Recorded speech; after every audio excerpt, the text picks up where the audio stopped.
Olha quem chegou, eu sou de Bene e nesta videoaula vamos pesquisar, vamos aprofundar sobre a resistência elétrica, ok? Porque matematicamente falando, a equação da primeira lei de Ohm, U é igual a R vezes I, apesar de você ter a resistência elétrica na equação, mas você não consegue perceber o que está por trás, o que é o ingrediente fundamental dessa resistência elétrica. Quando você fala em intensidade de corrente elétrica, você sabe muito bem que você tem um movimento ordenado de elétrons. E o que é esse movimento ordenado de elétrons? Um minuto da vossa atenção. Aqui, esse material, esse objeto aqui, esse pincel, é matéria. Toda matéria é formada de átomos, e aqui eu tenho um movimento de elétrons, um movimento caótico, desordenado. E esse aqui é um objeto, um pincel, ele tem uma propriedade de oferecer muita resistência elétrica, ou seja, ele não possibilita a condução de corrente elétrica. É preciso que haja uma diferença de potencial muito grande, e quem sabe com isso a gente consiga fazer com que ele de repente consiga ter um movimento ordenado de elétrons. Mas, de modo geral, esses elétrons vibram de forma caótica, de forma desordenada. Então, eu entendo que a intensidade de corrente elétrica é um movimento ordenado de elétrons. Movimento ordenado. Então, os elétrons passam a vibrar num só sentido, tá? Num só sentido. Porque quando não há corrente elétrica, eles vibram desordenadamente. Isso é uma definição de intensidade de corrente elétrica. E aí, quando você fala em intensidade de corrente elétrica, você vai ter uma seção transversal de área, por onde há esse movimento ordenado de elétrons, passando por ela num determinado intervalo de tempo. E esse movimento ordenado de elétrons, ele muitas vezes está condicionado aquilo que nós chamamos de resistência elétrica. Tudo bem? Então, o nosso objeto de estudo aqui, objeto de conhecimento, é a segunda lei de Ohm. Você vai explorar um pouco mais a resistência elétrica. Difícil de perceber, mas depois que você entender isso aí, você vai falar com mais propriedade da resistência elétrica. Tudo bem? Veja, considerando a temperatura sempre a mesma. Porque quando a temperatura mudar, o resistor deixará de ser ôhmico. Veja, de acordo com a segunda lei de Ohm, a resistência depende da geometria do condutor. Olha a geometria do condutor. Aqui tem mais um exemplo da geometria do condutor. Ou seja, espessura e comprimento. E do material de que é feito esse resistor. Ou essa resistência. Então, vai depender do material, ou seja, da forma geométrica do material. Esse material aqui, ele não apresenta uma regularidade, ele tem variação na forma dele. Né? Nesse caso aqui, os cilindros apresentam uma regularidade. Isso é importante perceber. A outra situação que ele descreve aqui é a questão do material, que eu chamo isso de resistividade. Então, o material com a sua resistividade e a geometria do material. Mas que material tem a ver? Quando eu digo material, quando eu falo resistividade, eu estou mencionando do que é feito esse resistor. Se ele é de prata, se ele é de cobre, se ele é de ouro, se ele é de alumínio, se ele é de chumbo, é de vidro ou a borracha. Então, a resistividade está relacionada com o material, tá ok? Então, vamos começar com uma certa ordem. Vamos fazer uma análise em ordem. Primeiro, vamos analisar com relação à espessura do material, ou seja, a seção transversal de área. Veja que nesse exemplo aqui eu tenho área 1, área 2. A área 1, a seção de área transversal, é menor do que a segunda, a área 2. O que isso tem a ver? Para esse exemplo, onde eles têm o mesmo tamanho, são fios com tamanhos idênticos, mas um é mais fino, o outro é mais espesso, para não dizer mais grosso, mais espesso. Esse primeiro é mais delgado, mais fino, o segundo é mais espesso, mais grosso. Então, qual desses dois, tendo como parâmetro o mesmo comprimento, eles têm o mesmo comprimento, seção de áreas diferentes, qual deles oferece maior resistência? Considerando que eles são produzidos do mesmo material. Por exemplo, ambos são de prata. Fio de prata e fio de prata, mas com espessuras diferentes. Eis a questão.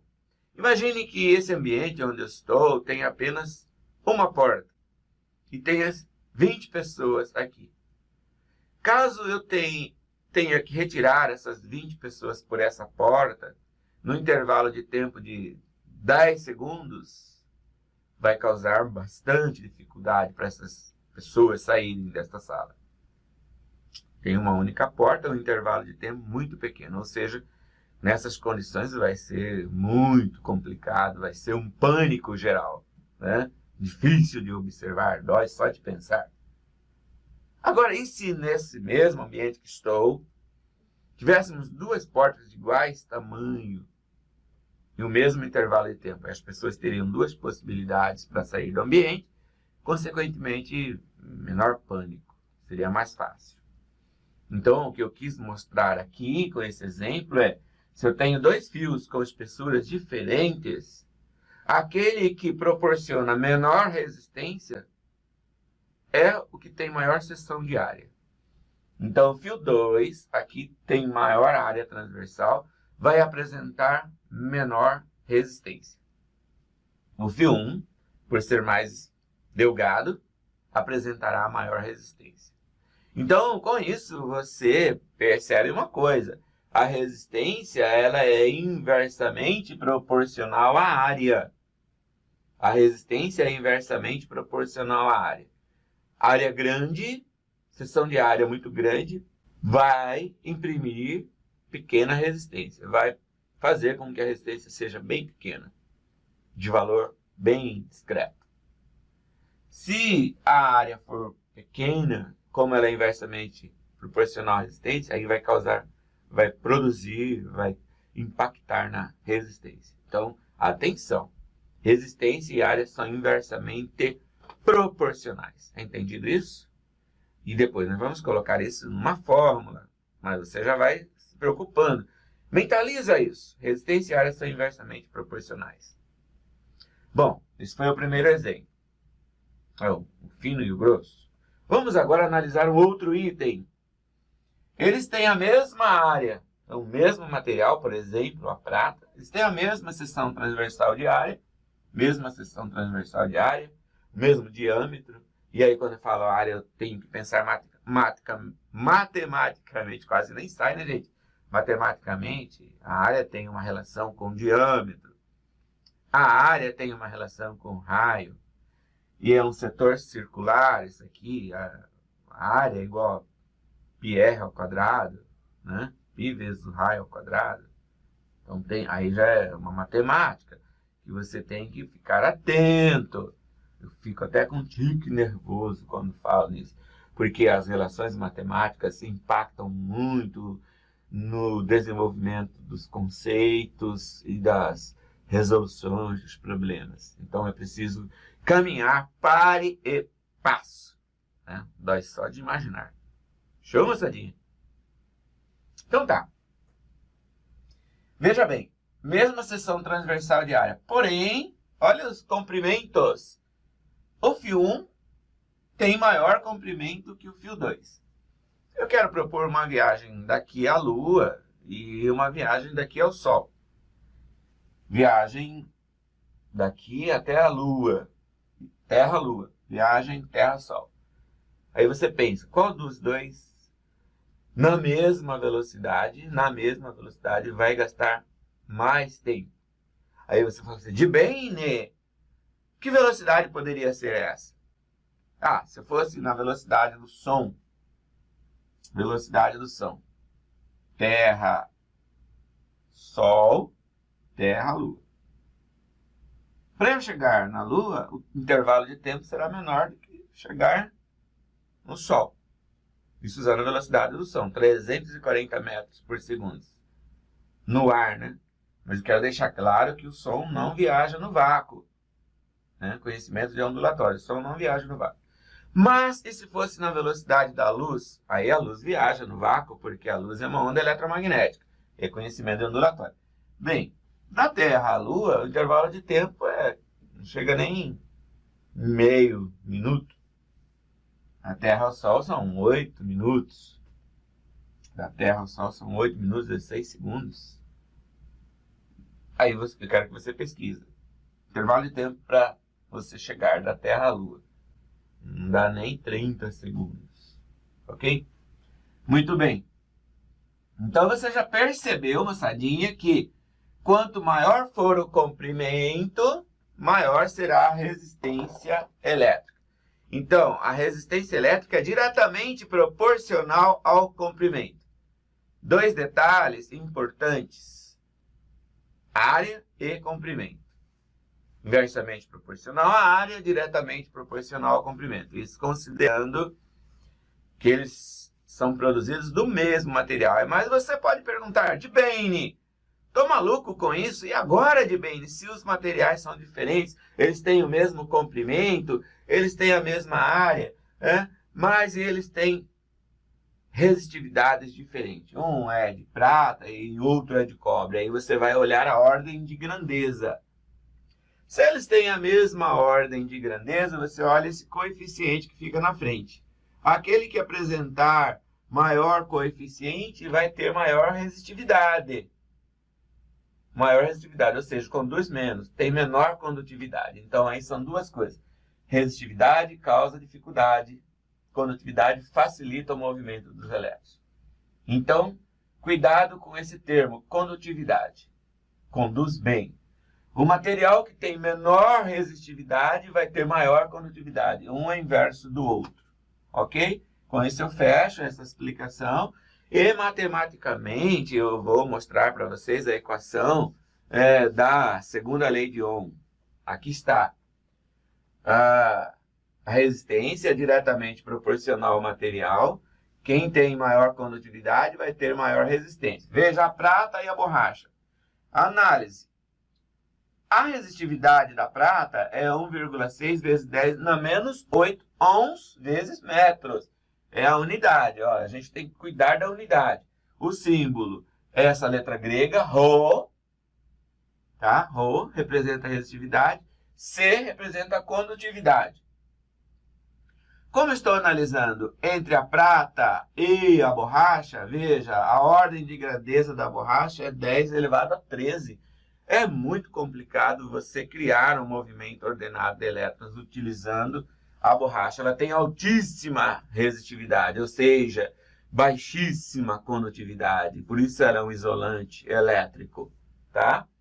Baixa condutividade, elevada resistividade. É por aí que você analisa se o material é condutor de eletricidade ou não. Bom condutor ou não. Entre a prata e o cobre, veja, eles têm a mesma ordem de grandeza, 10 na menos 8, porém, o cobre tem coeficiente 1,7, já a prata 1,6. Conclusão, a resistividade da prata é menor que do cobre, ela vai ter uma condutividade maior. Geralmente, o exame faz essa análise, ele vai te propor esses parâmetros, e aí você vai ter que ficar atento se a pergunta for condutividade. Você vai ter que fazer uma análise, ok? Lembra que quando eu faço análise, eu estou me assegurando do aspecto qualitativo. E o estudante que vai para esse exame, chamado Enem, tem que ficar muito esperto, hein, gurizadinha? Muito esperto mesmo. A resistência é direta... Olha como é que se lê. É diretamente proporcional à resistividade, é diretamente proporcional ao comprimento e inversamente proporcional à área. Lembrando que quando eu falo a área, você tem que perceber como é a forma geométrica dessa seção transversal. Lembrando que aqui é um cilindro, ok? Muito bem. Rala e rola, né? Rala e rola. É para você guardar, de vez em quando eu faço essas brincadeirinhas, mas você pode criar o seu próprio, intuir isso aí, falar assim, pô, eu preciso de alguma forma fazer com que isso venha dos céus e fique aqui na minha cabecinha o tempo todo, pulsando, pulsando, pulsando, pulsando, de forma que quando eu falar, segunda lei de Ohm, o que eu preciso para eu resolver o meu exercício? Análise, condutividade e resistividade. Porque nem sempre a questão vai basear-se na primeira lei de Ohm, matematicamente falando. Às vezes o exercício passa pelas duas juntas. Né? Você tem que usar uma para conseguir resolver a outra. E aí é um complexo, né, conjugado.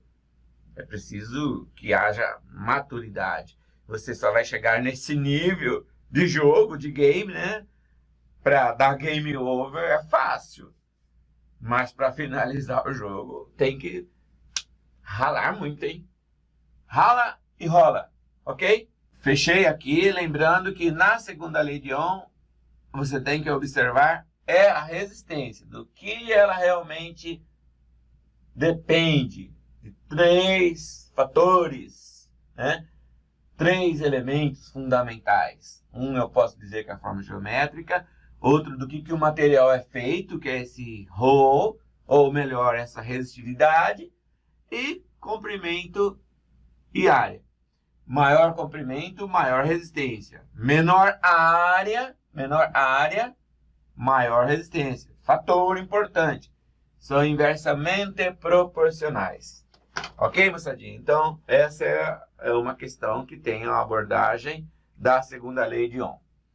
Eu aqui deixo para você a finalização dessa aula, lembrando que nesse painel aqui tem alguns elementos significativos, força de atrito, é uma força de resistência, né? Isso é mecânica. Tem aqui um pequeno esquema do átomo, né? Aqui a eletrosfera, aqui o núcleo do átomo, onde tem os prótons e os nêutrons. E aqui nesse modelo eu tenho essa representação com elétrons. Perceber os modelos. É importante você saber modelo de Rutherford, modelo de Bohr, tá? Faça uma leitura sobre isso, faça uma síntese, porque Enem, moçadinha, Enem, ele faz umas comparações, ele agrega conhecimento. Então, para você conseguir fazer uma boa prova, você tem que estar lendo muito e sempre fazendo conjecturas entre os conhecimentos, porque às vezes uma questão de mecânica tem uma relação com a eletricidade, né? Olha a questão do celular, porque para você criar um circuito aqui dentro, você precisa de uma força mecânica.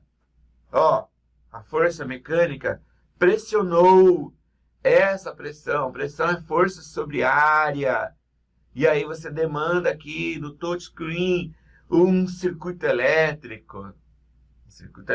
Então, conhecimentos que são agregados. É importante você estabelecer esse link. Você vai chegar nesse nível de jogo estudando muito. Quero finalizar agradecendo a todos, desejando a todos bons estudos. No finalzinho aqui vai aparecer, né, no final dessa videoaula, o meu e-mail. E aí, moçada?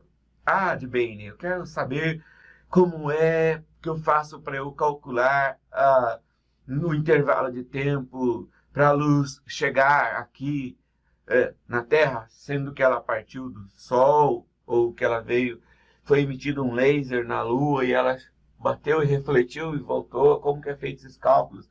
Ou como que eu faço uma associação mista? Mande o seu e-mail para mim, ok? É fundamental, eu vou dar o feedback para vocês. De bem, falando de ciências da natureza, aqui é a Secretaria de Educação do Estado de Mato Grosso 2020. Até o nosso próximo encontro. Obrigado pela participação.